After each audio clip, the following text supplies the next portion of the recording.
Hello नमस्कार दोस्तों, आपका बीएससी एक्सपर्ट यूट्यूब चैनल पर स्वागत है। दोस्तों, हम MGS university Bikaner BSc first year का सिलेबस स्टार्ट कर रखा था, जिसके अंदर हमने कुछ वीडियो लेक्चर आपको प्रोवाइड करवा दिए थे। जो हमारे सीरियल वाइज हैं वो आप अगर अभी तक हमारी प्लेलिस्ट नहीं देखी है तो आप मैट्रिक्स वाली प्लेलिस्ट देख सकते हैं। उसके अंदर सीरियल वाइज आपको वीडियो प्रोवाइड कर रखा है। आज के इस वीडियो के अंदर हम देखेंगे कि हम ए इनवर्स को किस प्रकार से फाइंड किया जाता है। ए इनवर्स फाइंड करना सीखेंगे इस वीडियो के अंदर।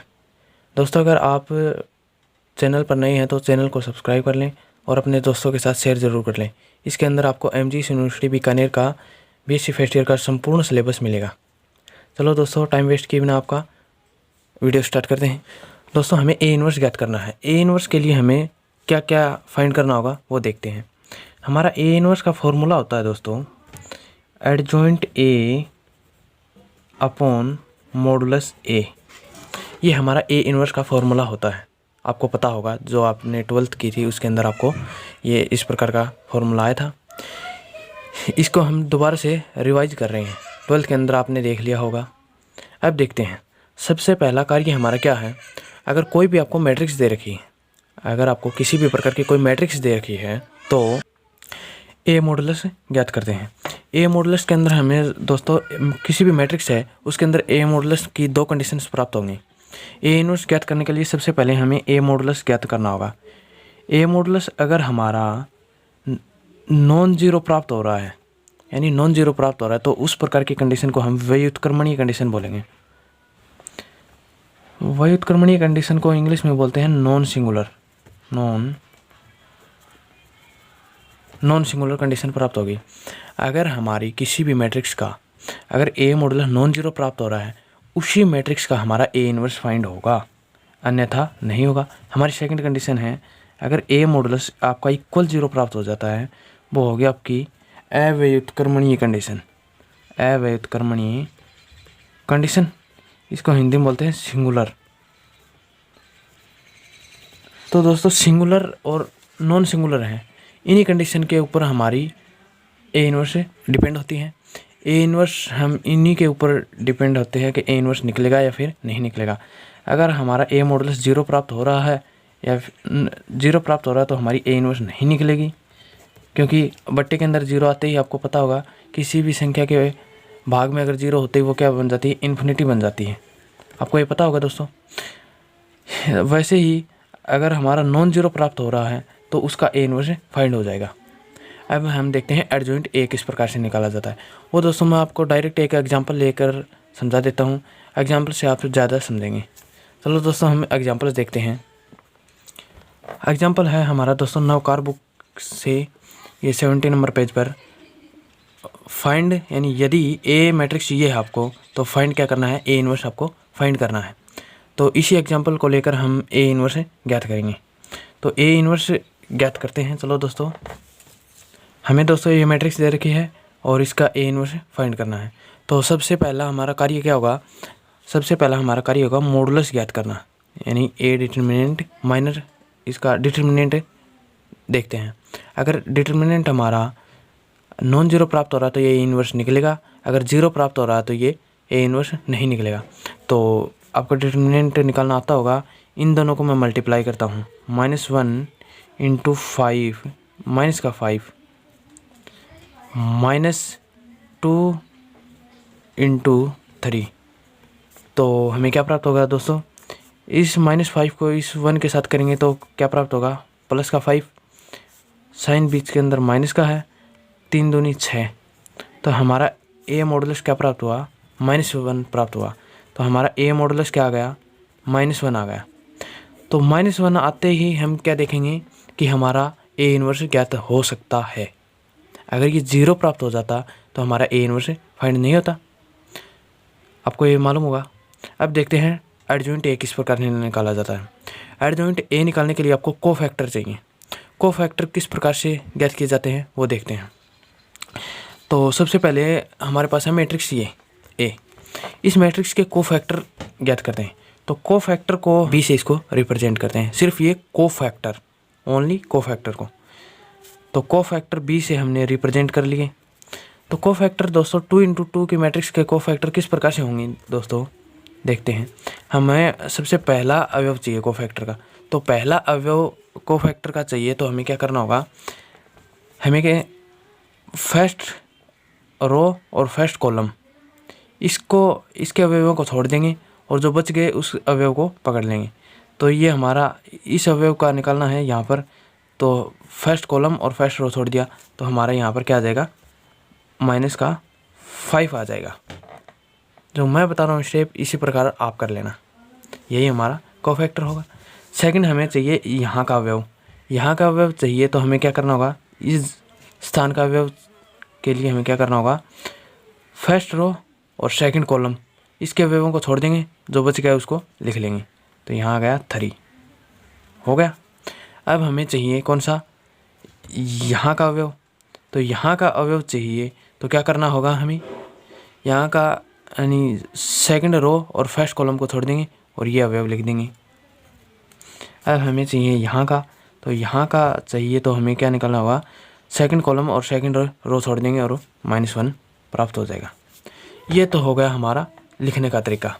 अब इसी के अंदर एक दोस्तों चिन्ह और आते हैं, चिन्ह लगाने का तरीका। तो चिन्ह लगाने का तरीका क्या होता है दोस्तों, अगर आपको ये अवयव है, कितने नंबर स्थान का अवयव है, 1 1 का अवयव है, यानी 1 1 यानी A 1 1 का अवयव है। तो जो हमारे I और J के मान आए हैं, ये I का मान 1 है और J का मान है 1।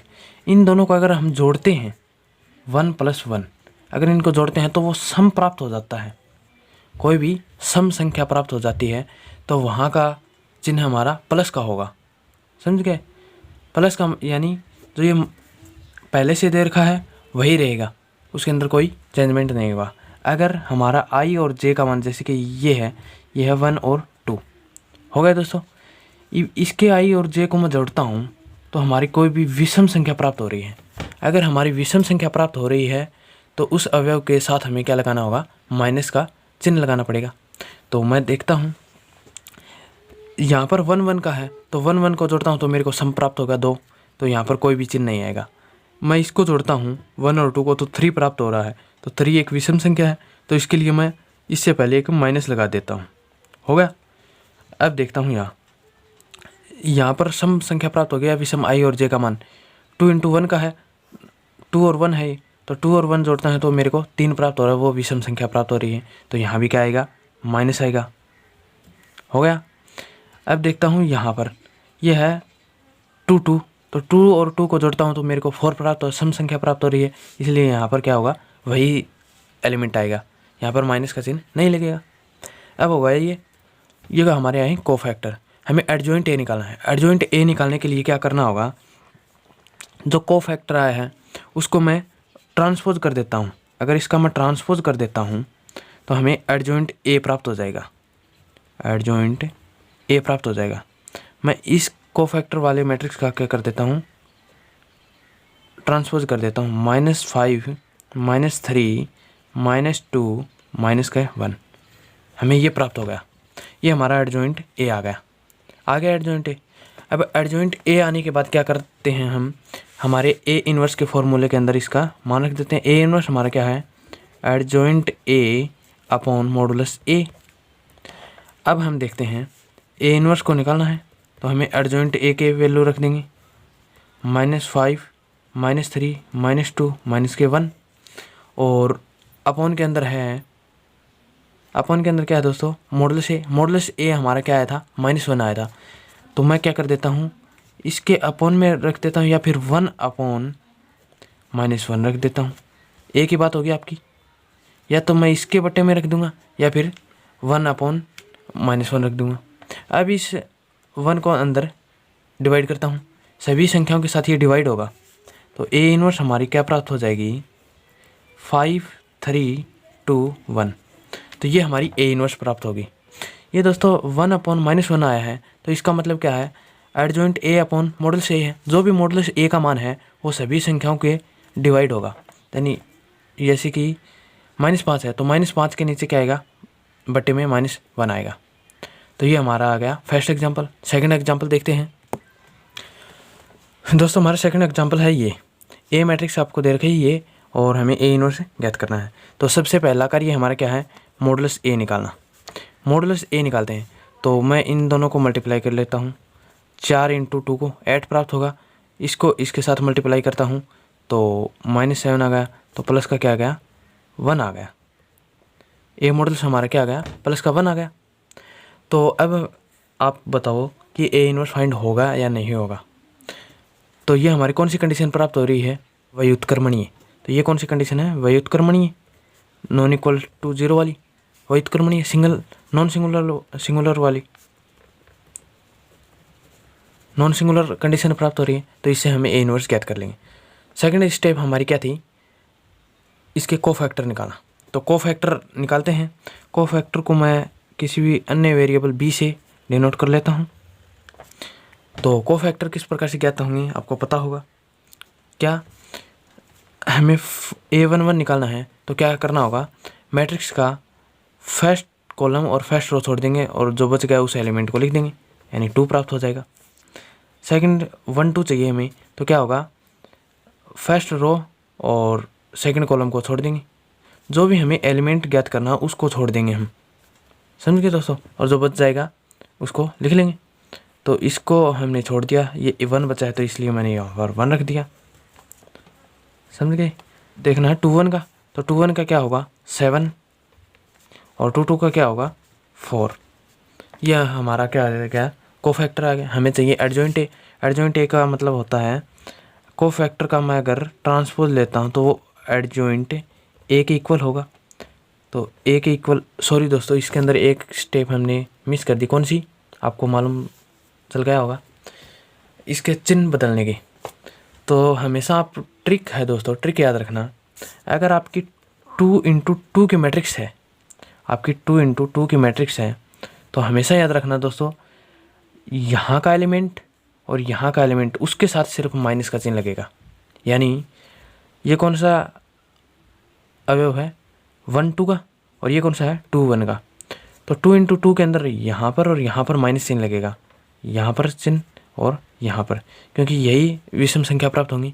अगर हमारी 3 इंटू 3 की मैट्रिक्स है, क्या है दोस्तों 3 इंटू 3 की मैट्रिक्स है कोई भी, तो उसके अंदर माइनस कहाँ पर लगेगा, हमें डायमंड शेप के रूप में लगाना होगा। डायमंड शेप का मतलब यानी फर्स्ट हमारा यहाँ लगेगा, आप देख लें, सेकंड यहाँ लगेगा हमारा माइनस का चिन्ह, थर्ड यहाँ लगेगा और फोर्थ इसके नीचे। यानी ये कौन सा अवयव होगा, ये अवयव होगा A1 2, समझ गए। ये कौन सा होगा, ये हमारा होगा A2 1, ये कौन सा होगा A2 3, और ये कौन सा होगा A3 2। ये हमारे अवयव होंगे, इनके साथ हमें माइनस लगाना होगा। तो हमने क्या कर लिया, 2 इंटू 2 की ही, इसलिए यहाँ पर और यहाँ पर माइनस लगा दिया। हमें एडजॉइंट ए चाहिए, एडजॉइंट ए के लिए हम कोफैक्टर को क्या करते हैं, कोफैक्टर को ट्रांसपोज कर लेते हैं। तो ट्रांसपोज क्या होगा 2 -1 -7 इंटू 4, ये हमारा कोफैक्टर होगा, नहीं सॉरी एडजॉइंट ए होगा। एडजॉइंट ए हमारा ये होने पर ए इनवर्स चाहिए हमें, तो ए इनवर्स को क्या करेंगे हम, सॉरी इसका आपका सूत्र है ये एडजॉइंट ए अपॉन मॉडुलस ए, ये हमारा क्या है ए इनवर्स का फॉर्मूला। ए इनवर्स का फॉर्मूला है तो हम इसके अंदर रख देंगे। तो ए इनवर्स का फॉर्मूला है 1, एडजॉइंट ए लिख देंगे 2 -7 -1 4, ये आ गया, ये हमारा आ गया एडजॉइंट ए। अब हमें अपॉन के अंदर क्या करना है, 1 अपॉन क्या करना है, एडजॉइंट ए नहीं मॉडुलस ए रख दिया। अब इनके अंदर डिवाइड कर देता हूँ, इसको अंदर डिवाइड करता हूँ तो क्या प्राप्त होगा 2 -7 -1 और 4, ये हमारा आ जाएगा इसका फाइनल आंसर ए इनवर्स। इस प्रकार से हम 2 एग्जाम्पल देख लिए। तीसरा एग्जाम्पल है वो आप नोट कर लें और इसका कमेंट करके आंसर ज़रूर से बताएं। तीसरा एग्जाम्पल है ये हमारा ए इनवर्स इक्वल टू 3 4 5 6। तो हमारी 3 स्टेप होंगी। फर्स्ट स्टेप होगी इसका ए मॉडुलस ज्ञात करेंगे। ए मॉडुलस ज्ञात करने के बाद उसका एडजॉइंट ए निकालेंगे। एडजॉइंट ए निकालने के बाद हमें सूत्र के अंदर रखना है ए इनवर्स इक्वल होता है एडजॉइंट ए अपॉन मॉडुलस ए। इस प्रकार से आप एग्जाम्पल्स कर लेते हैं। अगर आप 3x3 मैट्रिक्स का भी एग्जाम्पल करवाना हो तो आप कमेंट कर सकते हैं। चलो दोस्तों, धन्यवाद। मिलते हैं नेक्स्ट वीडियो के अंदर।